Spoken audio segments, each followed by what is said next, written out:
Hello, everyone out there in Zoom viewing land. Welcome to the McMinnville Short Film Festival discussion.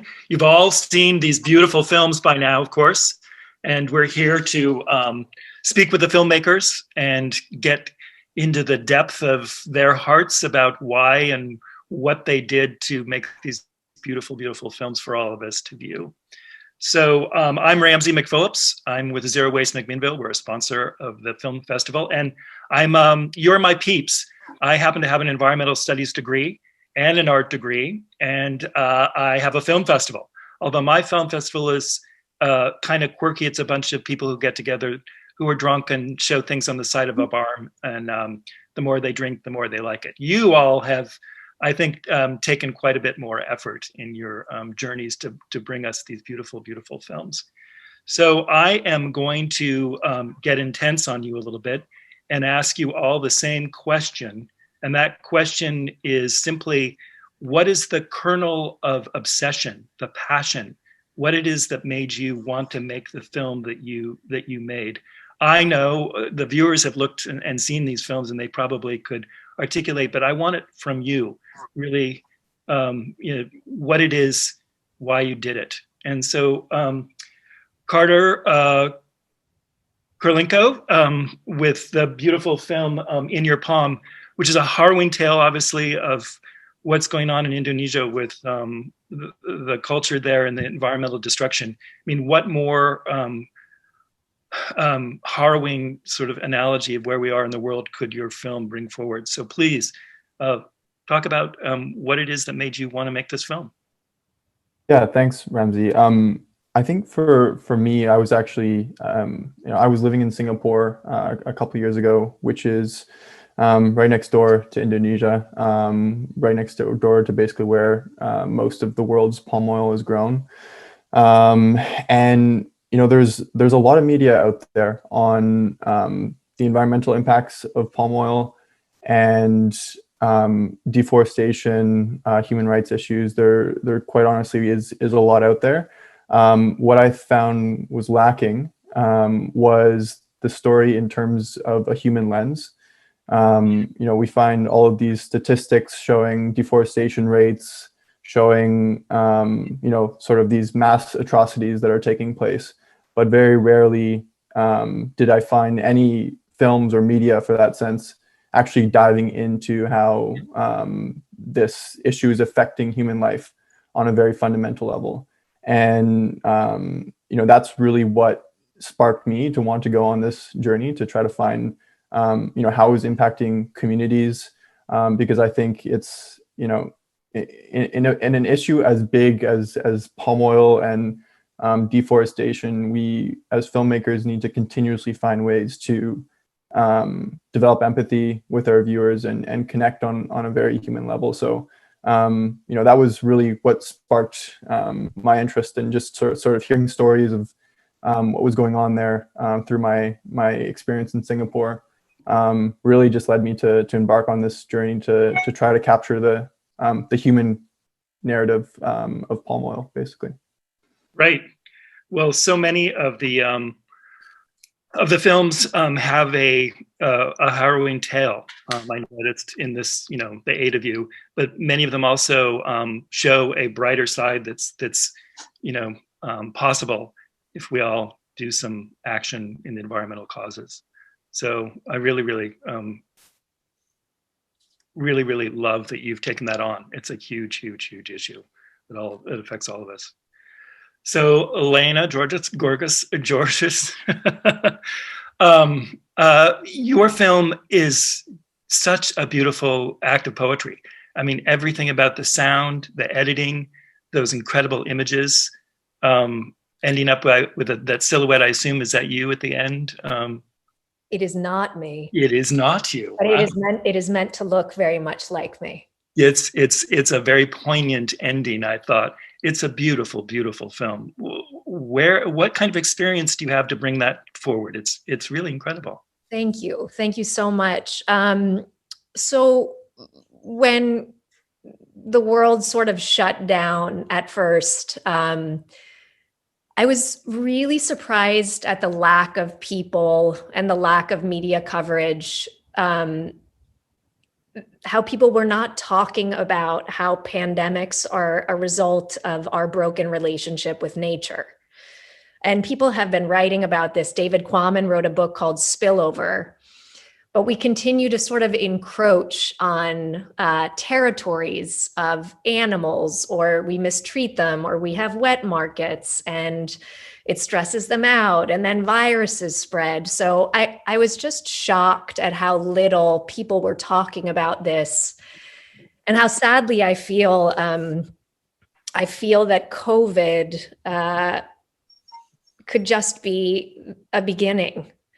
And it's terrifying, but it is a really stark wake-up call, I think, for us. So I just started writing about it. I started writing in my journal, and what came out was Mother's Love and the poem that I wrote. But it was born out of, for me, COVID is the earth screaming, and the earth in disharmony. And I just wanted to try, and I know it's crazy for me to think that I could give voice to Gaia or to the planet, but that's what I felt in the moment. And then some really wonderful and gifted artists joined me in putting images to it, and my friend who I went to school with, who was the musical director for the Globe in London, wanted to create music for it, and that was an incredible part of the process. And yeah, so it came out of great sadness and worry, but hopefully it does end on an optimistic a note. If we honor our planet and we care for her, she will continue to provide us with everything that we need to survive and thrive and more. Well, your messaging was just hypnotic. It really, really is beautiful. Thank really you. Well. Really. So, Biz Young. Hi. Hello. The Sugar of Earth. So your film is more personal. I mean, I really, really love your narration of what it is that is deep in your heart. Tell us about it a little bit. Yeah.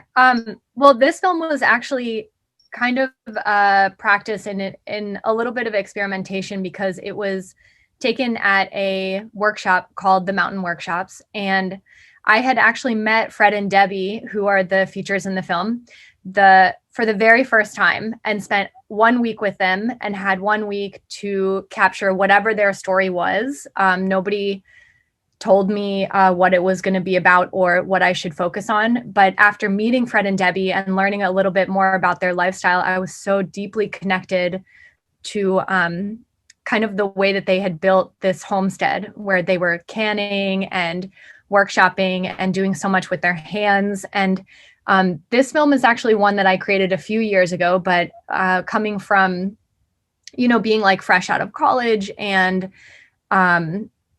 feeling really lost in the world of the really fast-paced city life, spending time with them was such a relief. And it is such a personal story, because for me, it felt like this is what I want. This is what I want for my future. And so they're just like amazing, incredible people. And I love them so deeply. And every time I watch the film, even though I'm the one that made it, I cry. So I think it just is like, it was a practice in slowing down and really focusing on what they had really cherished. And for them, it was a really generational approach. And Debbie often talked about how she was living this particular kind of lifestyle so that people in generations beyond her could experience this beautiful landscape. And I loved that so much. And so it was actually one of the first short films that I ever made, and remains one of my favorites.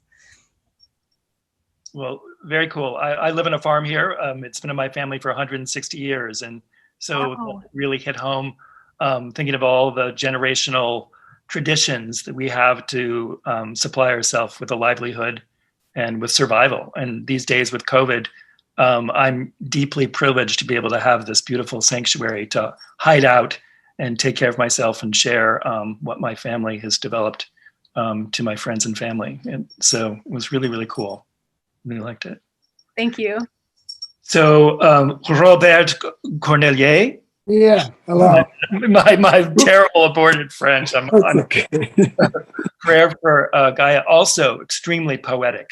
And you and I have no hair, you have a little gray hair.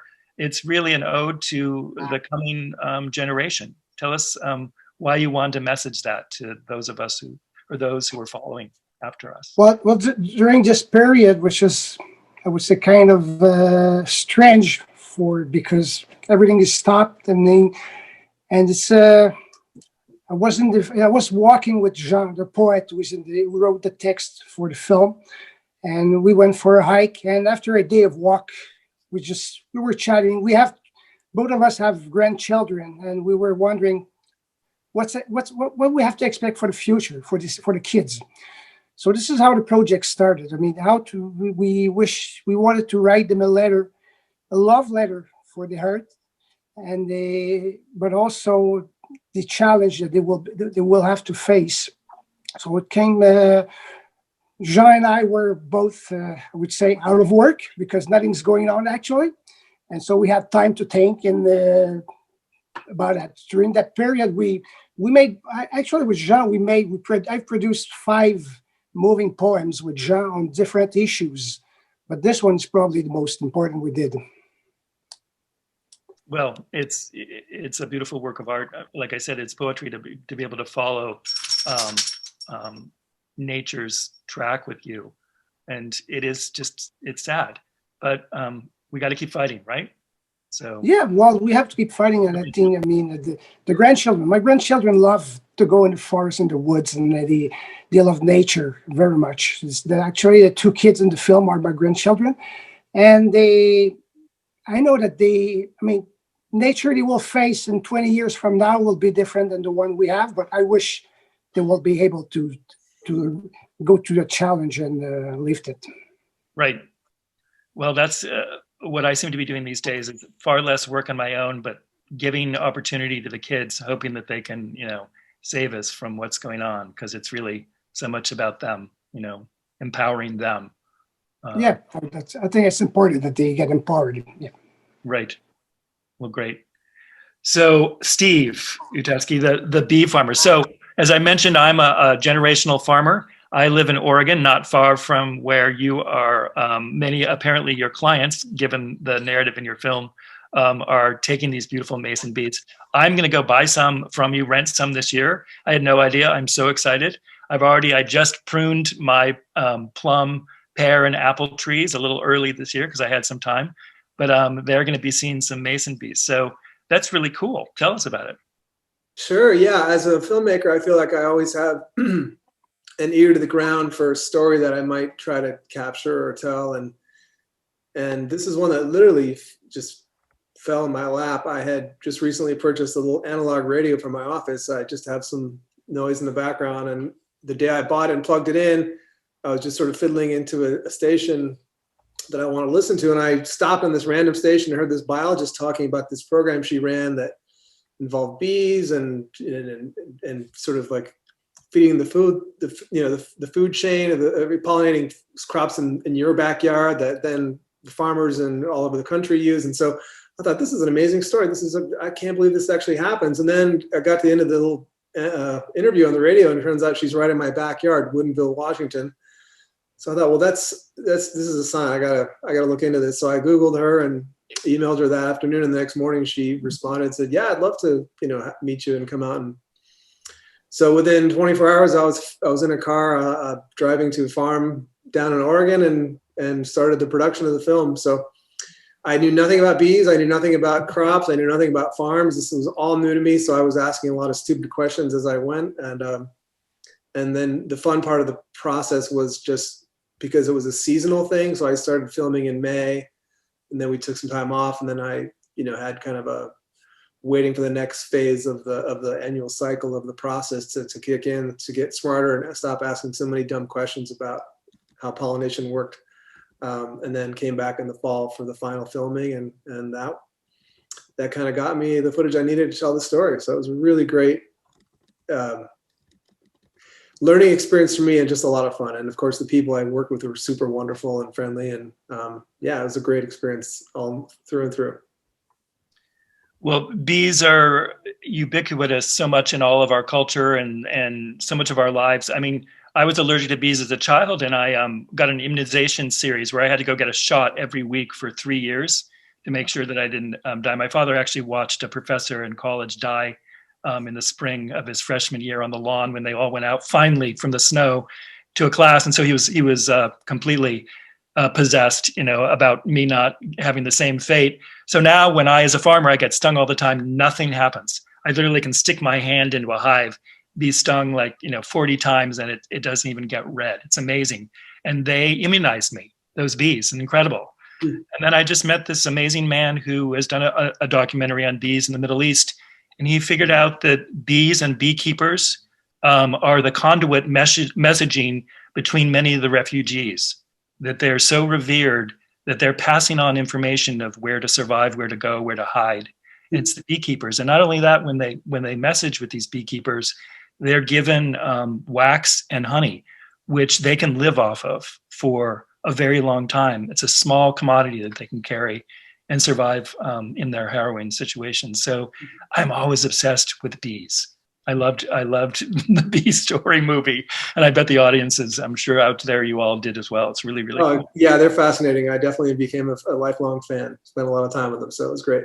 Yeah, it's beautiful. So Cosmo, is it Spada or Spada? Your last name? Spada. Yep. So you have a sort of a public service announcement having to do with ducks. I'm obsessed with ducks. I have quite a few ducks. I met a duck in France who changed my life. He was at a dairy, and when you came to the property, you had to stop at the gate, and this duck would escort you in. He would go up the stairs. He would go into the milk room. He would practically open the door. He was so personal, and I had no idea that ducks were so incredible. And so ever since then, I've always had ducks on my farm. I have 3 out here now. They're free range ducks. Basically, they're in my driveway. I have to hide them from the owls every night. But I really loved them, especially the music. It was somewhat sort of comical to start off your film. And then it just got very poignant. And you have a message. What's your message? And why do you love ducks?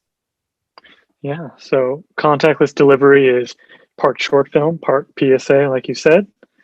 And the initial spur to make this was actually due to the Portland Filmed by Bike Film Festival, where this year they opened up a special quarantine edition where people could submit films involving bikes made during quarantine. And this past year, haven't been able to make a lot being quarantined, but I live near this duck pond, and it's right next to a playground and like a jogging trail. So it's pretty like heavily trafficked. And whenever I would take my walks out there to just kind of escape the house, I would always see people feeding ducks bread or popcorn. And this is just like a misconception that a lot of us are kind of taught at a young age, that if you feed ducks, bread is a common snack that they like and enjoy. But really that could lead to malnutrition because bread's a lot like junk food for ducks. And so I wanted to start the film as kind of like an intrigue, like where's this person going? They're delivering something, and then it turns out he's delivering food to ducks.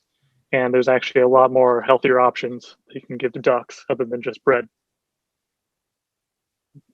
That is so cool. I mean, nutrition on my farm is a huge thing. I have turkeys and chickens, and they all eat different things. So I have to make sure that the turkey doesn't eat the duck food, et cetera, et cetera. Mm-hmm. We have issues, digestive issues, and a shortening of life. So ducks and I have over 40 acres of duck lakes on my farm. I live sort of in a swamp, and so even the wild ducks are just so beautiful. They're so varied and interesting. So good for you for saving those ducks. I think it's great. So, Katie Ridley, way to go. I mean, this is a great film. Obviously, you have taken scatological humor into the esoteric. I love it. In Mount Shasta, compost toilets are the way to go. You know, I can't believe that they aren't more ubiquitous where they're not all over the place, because it just is such a environmental way to deal with our tertiary, human waste problem. So I loved your film. I thought it was really, really great. Tell us a little bit why you chose such a humorous topic to educate the world about.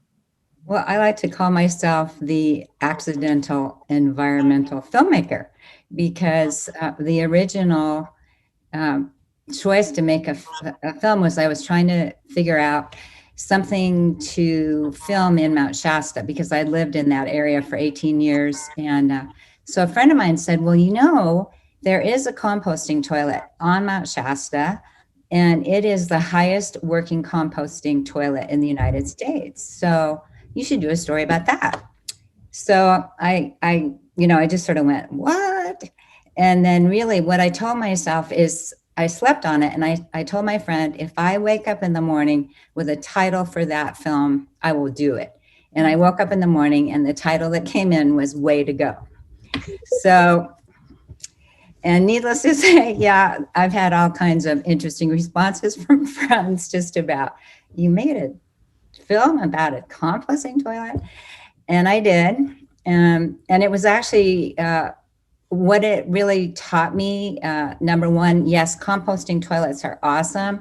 They're very difficult to maintain at altitude. And I have friends of mine that are committed to doing so. But it really segued into the broader concept of leaving no trace. And one of the beauties of the story is that there is an educator that will teach the kids about that. She takes them up the 1.5 mile climb to the composting toilet, and along the way teaches them really about the wilderness and about leaving no trace. So that's basically the message from the film. And I had a blast being back in a place that I love and being able to give kind of a fun message. And it really is about teaching the next generation as well. So like I said, that was not what I had set out to do. So I'm impressed with how committed all of the filmmakers here are to the environment, and how many people did it in a very direct way. So I'm happy to contribute to that effort in a fun way. Well, like so many of the films, you really do have a great message. I mean, composting toilets are a necessity, I think, in the world. They're composting in general, being a regenerative farmer. I mean, that's where we're going. All of this carbon sequestration goes back into the soil. So if we can, do a more efficient way of getting human waste into sequestering carbon, I mean, it's not sexy, it's not disgusting, it's totally necessary. And I think your messaging is great and beautiful. So thanks for sharing that to everyone. So Rose, Madrone, plants have wings. So plants also have a lot of sex in your film, I noticed. It's a lot of bees and pollen, and I'm a horde evangelist. I preach gardening as a form of therapy to people. So I was really, really transfixed with your film. I think that the whole world should be carpeted with plants and flowers, and the insect depopulation problem is huge. So tell us about why you felt the need to make this beautiful film.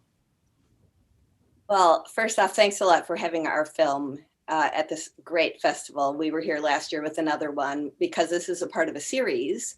And the basic tenet of everything is, it's called Connectivity Project, is what our series is. And it's about showing how what we do makes a difference. Because I think we often wonder, given the gravity of all the issues that we care about, if our actions actually matter.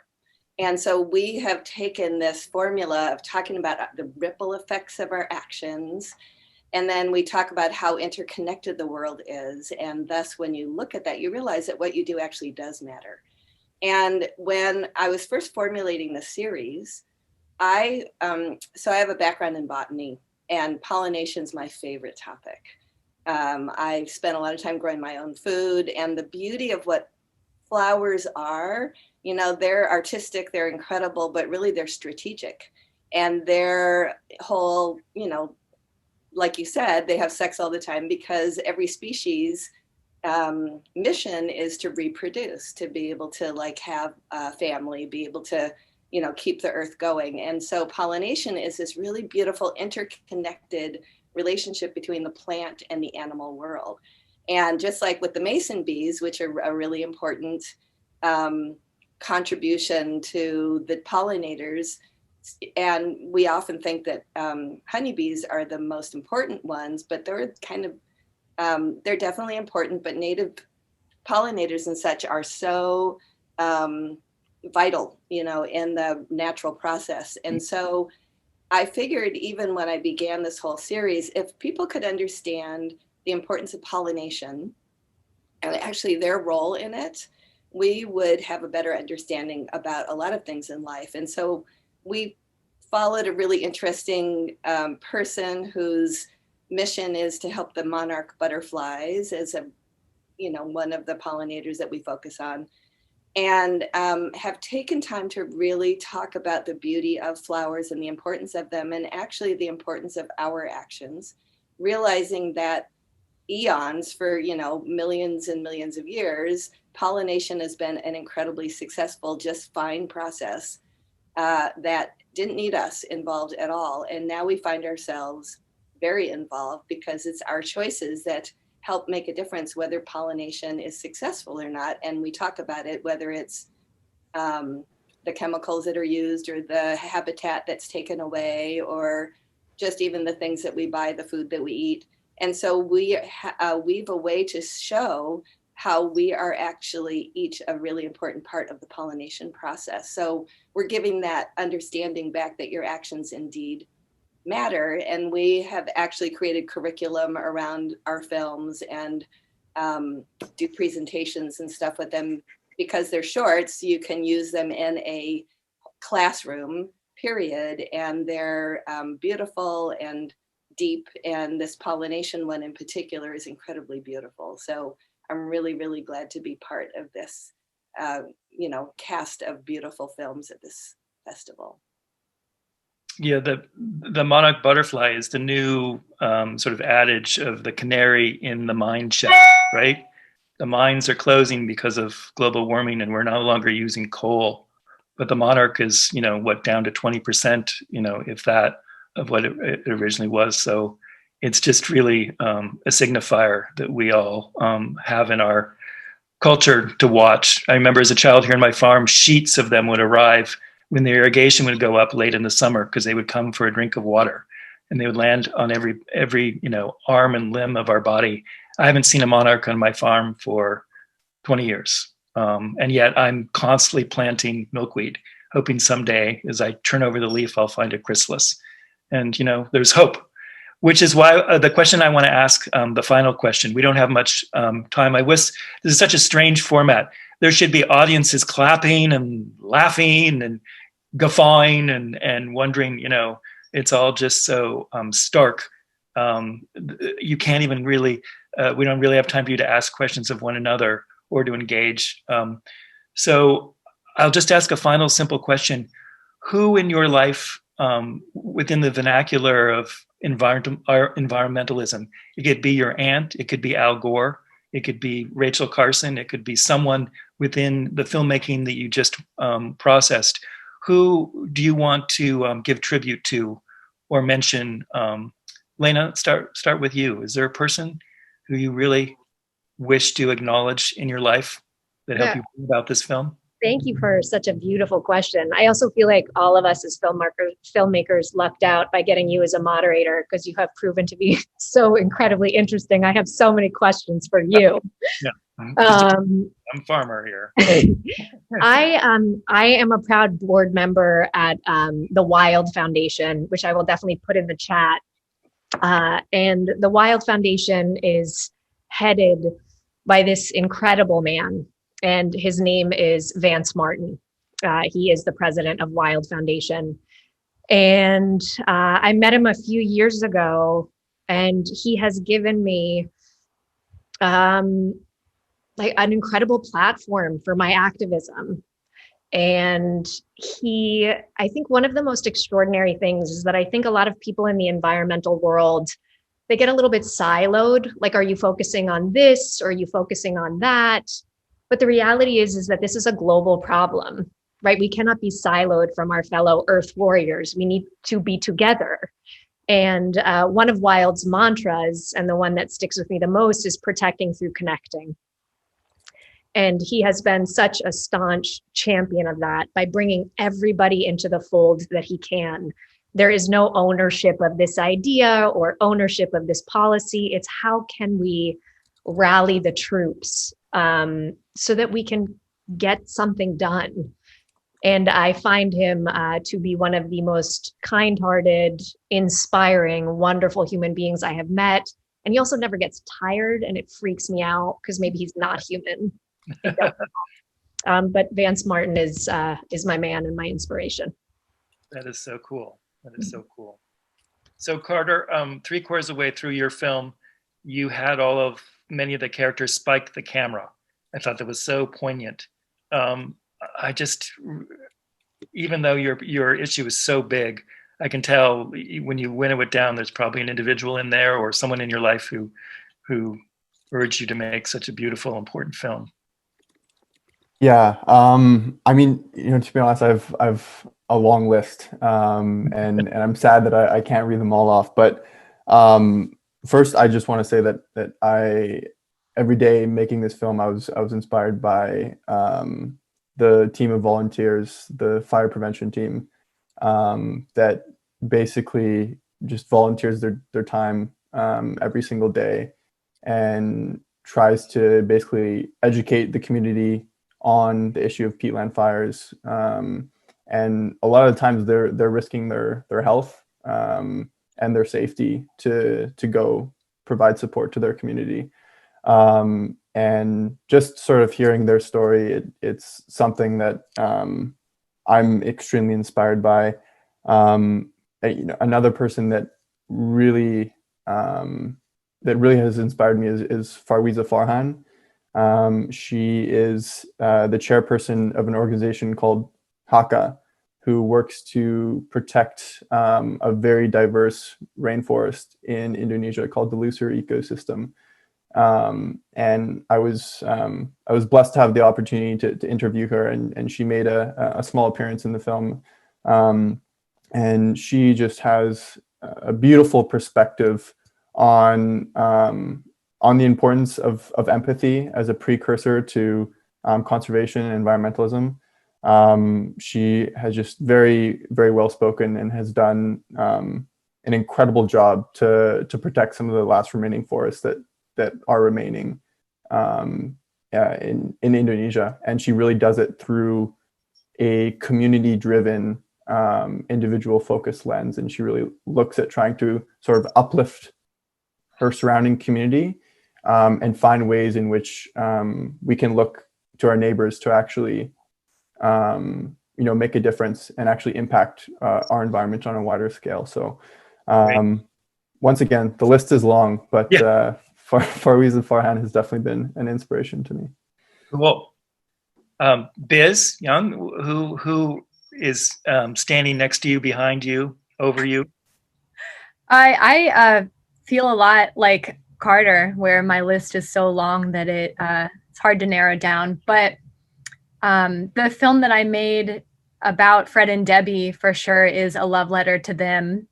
And a few other people come to mind in my specific journey, but one of them is a really close childhood friend. And there's one moment in particular that I can think of when we were really young. We were maybe 7, I think, and we were walking around the neighborhood, and she picked up a piece of trash and put it in her pocket. And it's such a small, singular moment. And I definitely understand that environmental is much bigger than the individual, and we really have to work within communities to make a difference. But her teaching me that individual responsibility for your environment or your surroundings made a huge impact on me. And for whatever reason, I can't walk by a piece of trash without thinking of her and without picking it up and doing something with it. So I think she is definitely one of the people that has come to mind.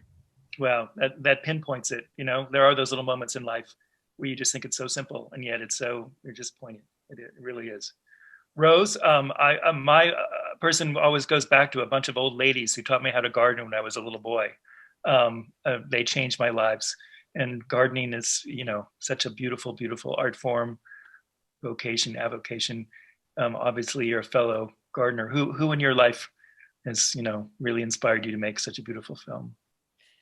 Well, back to what everybody else just said too, the list is so huge. And really the people that came to mind to me are not people I know, but Rachel Carson and Lois Gibbs and a whole bunch of, you know, and Aldo Leopold and the people who really brought environmentalism, you know, into like something that we needed to bring back into conversation, and have proven that we can each make a difference, and we need to make a difference. It's really standing on their shoulders and stuff that I think has empowered so many of our actions, and I know my actions. And, you know, I think of all the permaculture design people and, you know, and lifestyle that I've lived for so long, that, and just nature itself. So it's just, right. I wish I could go on and on, but there's well, so much. Rachel Carson wrote Silent Spring in, I think, 1962. Think about that. She was so on point and considered, you know, part of the beginning of the environmental movement. And yet her message about not using pesticides and that we're in trouble, we're still using pesticides and we're still in trouble. But hopefully the ranks will swell at this point as the emergency becomes more urgent. And things like this, film festivals, environmental film festivals, you know, help.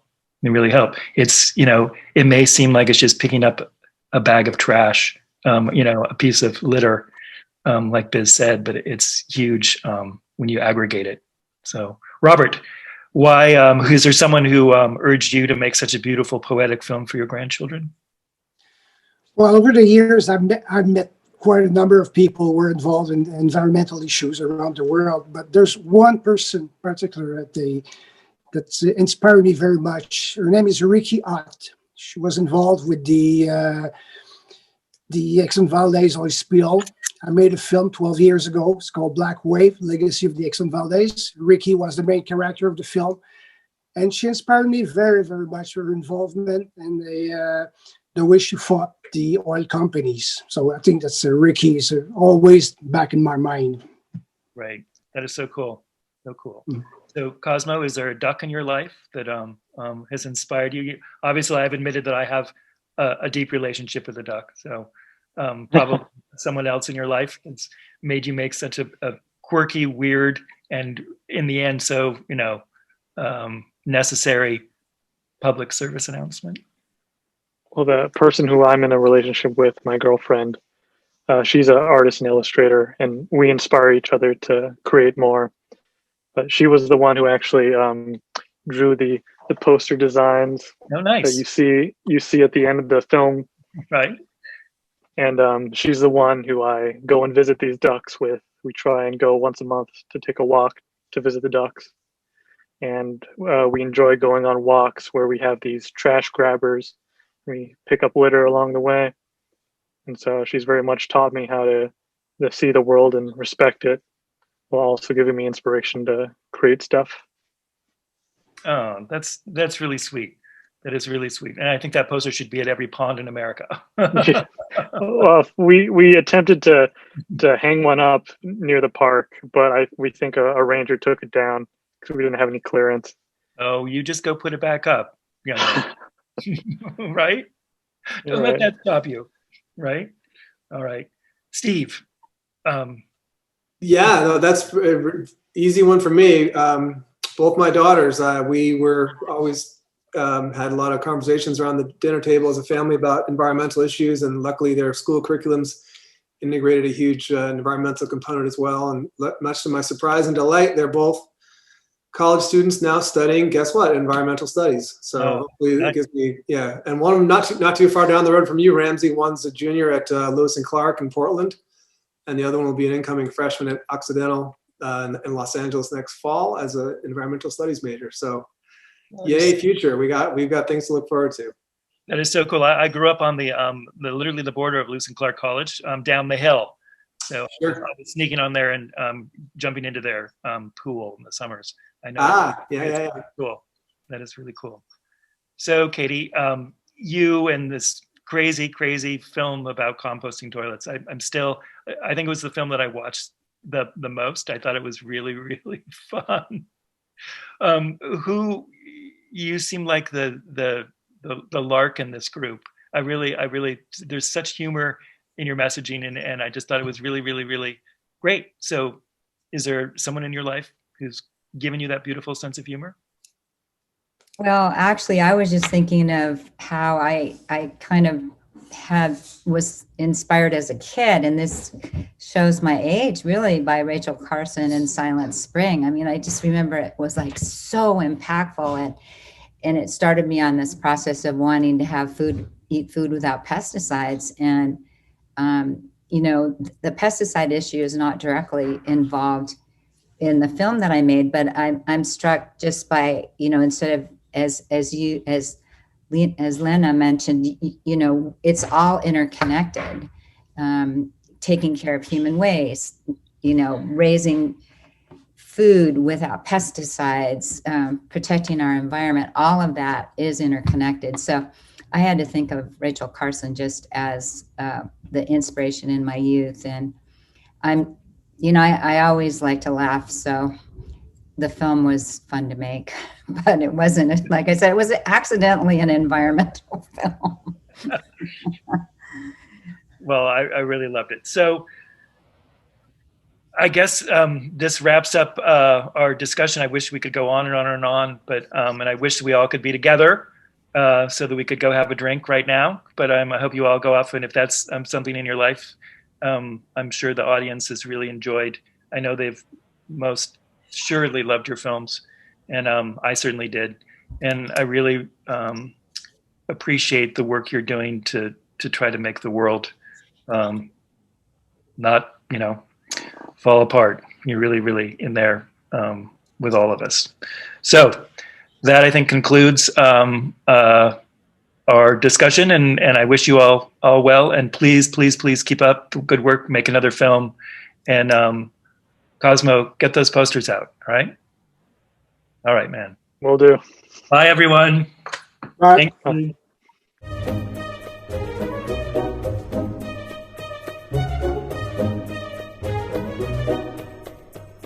you.